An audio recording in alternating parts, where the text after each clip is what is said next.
President Jacob Zuma will not even be given the opportunity to clear his throat to start giving his State of the Nation speech on Thursday. These are the words of EFF leader Julius Malema when he spoke to residents of Mohlake near Randfontein on Sunday.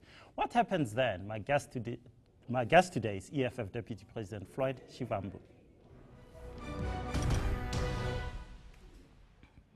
Floyd Shivambu, welcome to the show. Why don't you wait for March 11? You've been given time. The president will come and answer your questions. No, maybe we must start by giving you a clearer context of what we're busy with. Go ahead.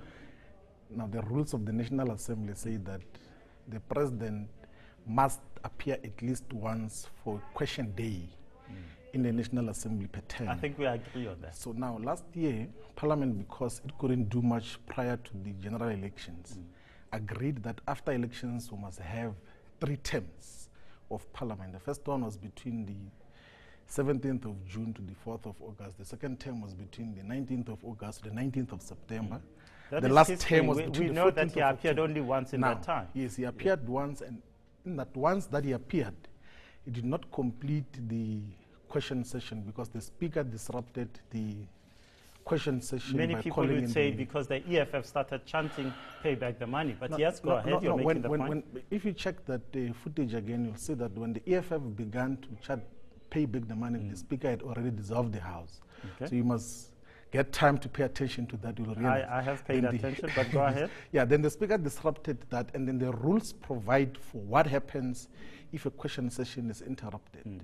In Rule 1116 of the National Assembly rules, it says that when the president reappears, we must start from where the question session ended. So the president has not yet finished answering the question on when is he going to pay back the money. That is why we say that whenever we see him, whenever he's in the precinct of Parliament, we're going to make sure that he first answers the questions who is still asking as the economic freedom fighters. So what is going to happen on Thursday is that the president is going to walk in to give his speech, and what's going to happen? We're going to ask that the joint sitting of the National Assembly, the National Council of Provinces, must present us with an opportunity to continue with the question session. In terms of the parliamentary rules, I've got the rules here. We are allowed to ask for a point of order and a point of privilege to address the House in terms of its agenda and what it has to deal with. We have raised that with the Speaker directly in the letters that we wrote to her. We raised it in the National Assembly and the joint programming committees of Parliament. We also raised it in the Chief Whips Forum, where the Chief Whips of all political parties and the presiding officers. What happens, Floyd Shivambu, when President Zuma says, I'm here to deliver the State of the Nation speech, I've got it in my hand here, I'm going to deliver it? It is not his decision to tell us what he's coming to do there. It is the decision of Parliament. We've got the power as Parliament to hold him accountable. We tell him what to do. You as a party are going to do that. The COPE, the DA, other parties, UDM, are not particularly at one with you. What if Parliament agrees with the Speaker that no, let us park that for March 11? That is where the difference comes in. That is why we say that we're going to utilize that space as elected members of Parliament to ask the questions. Not the only elected members. But Parliament, the joint sitting has not been constituted yet to take that decision on whether we ask him questions or not. The Speaker has expressed their opinion, and she made a commitment that prior to the State of Nation address, there will be a communication of when do we cover for the lost period when the president went AWOL and was unable to come and answer questions as is required by the Constitution and the rules of both the National Council of Provinces and the National Assembly. So we have got a president here who is defying the rules and the Constitution of this country, and people are portraying a picture that the EFF is the one that is defying the rules of Parliament. We're not doing so.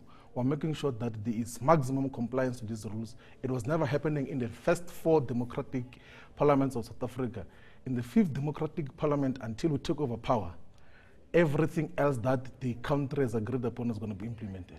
A lot of people are saying, as you intimate, that actually the EFF just wants to have a publicity stunt. This is a grab at anarchy. You don't actually recognize the institution itself. We do not need publicity stunts. Who does not know the EFF? We have got lots of platforms we can create every day. We can have a rally tomorrow and have 50,000 people coming there. We do not need publicity stunts. We want to use parliament as an instrument to hold the executive accountable.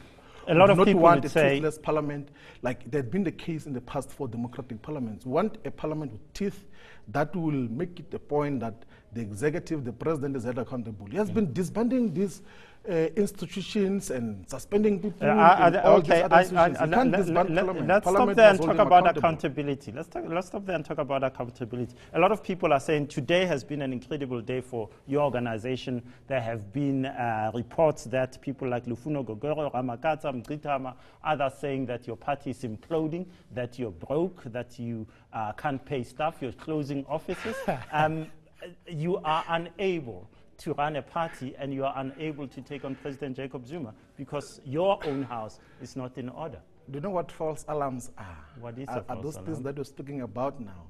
It's false alarms. The EFF just came from its first plenum, where all elected regional and provincial leaders came to draft a program of action to take the EFF forward for this term.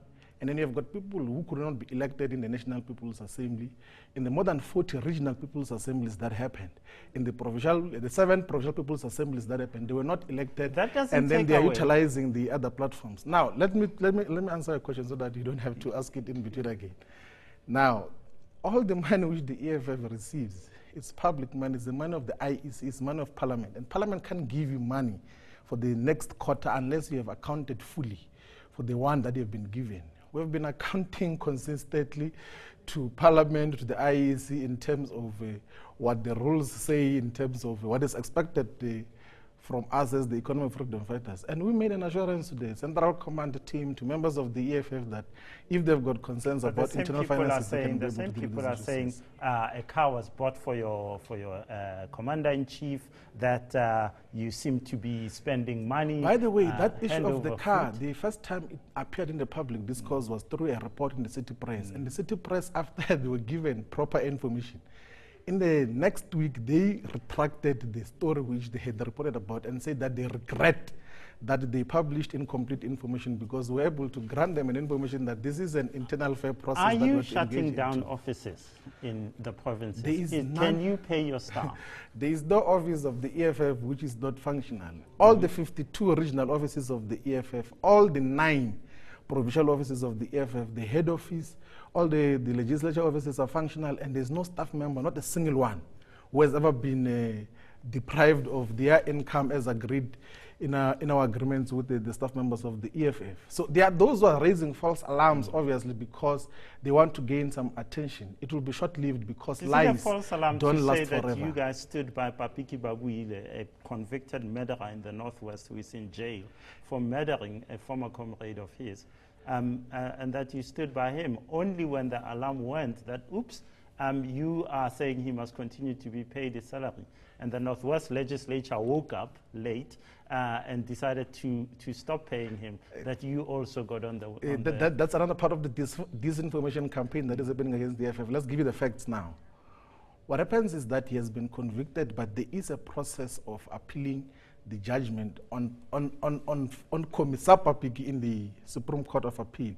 And in all court processes, when you appeal a judgment, the judgment that had been given is set aside. So it means you are still proven guilty until the highest court has cleared you in terms of those issues.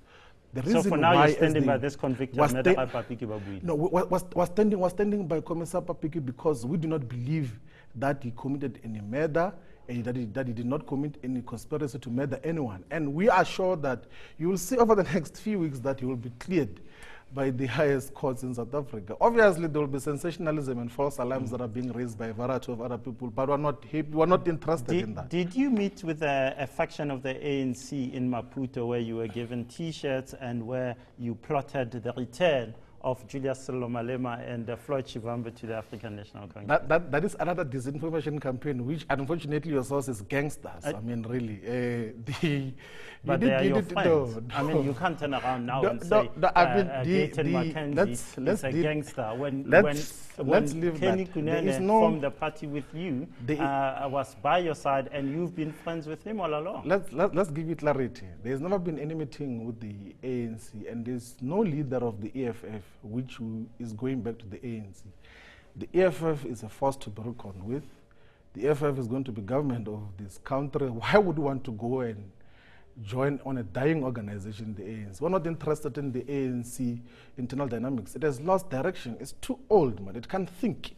It can't plan for the future. It can't even recognize its own mistakes. That is why it protects a corrupt president. A faction of the ANC? Never. He never met with any faction of the ANC. Are you going back into the ANC? I'll never go back to the ANC. It will never happen. Not in my life, and not even when I'm not aware of myself. I'll never go back to the ANC. Shivambu, deputy leader of the EFF. Thanks so much for your time, and good luck on Thursday. Pleasure. After the break, our winner and loser of the week. Stay with us.